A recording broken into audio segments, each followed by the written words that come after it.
Chemotactic,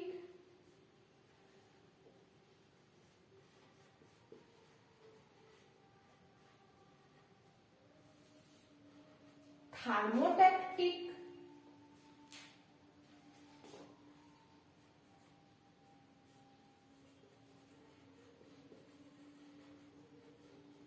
আর কি আরেকটা হচ্ছে হাইড্রোট্যাকটিক।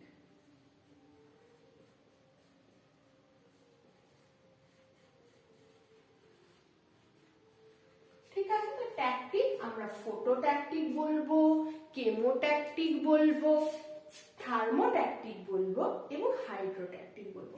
প্রত্যেকটা নামেই কিন্তু তাদের উদ্দীপকের নাম লুকিয়ে রয়েছে। খুব ভালো করে বুঝতে পারলেই কিন্তু খুব সহজে তোমরা বলে দেবে যে কোনটার উদ্দীপক কোনটা।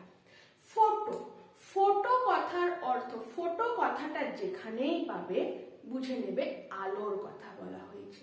তাহলে ফটোট্যাকটিকে কি দাঁড়াবে, বলছে উদ্দীপকটা কি হবে, এখানে উদ্দীপকটা কিন্তু হবে আলো। আলোর দ্বারা নিয়ন্ত্রিত হয় ফটোট্যাকটিক। যে পাশেই আলো পাওয়া যাবে সে পাশেই কিন্তু সেই উদ্ভিদগুলো, সেই শ্যাওলাগুলো বলতে পারি, তারা কিন্তু সেই দিকে চলে যাবে।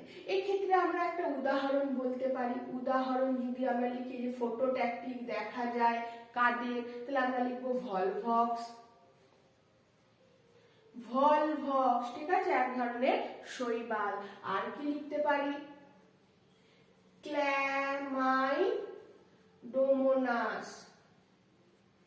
ক্ল্যামাইডোমোনাস এদেরও কিন্তু ফটোট্যাকটিক দেখা যায়। মানে আমাদের এই ভলভক্স ধরে নাও এইখানে ছিল, ভলভক্স গুলো এইখানে ছিল, সূর্যের আলো এই পাশে কি হলো, এরা জলে ভেসে ভেসে ভেসে ভেসে এরা কিন্তু এই দিক থেকে এরা কিন্তু এখানে চলে এলো।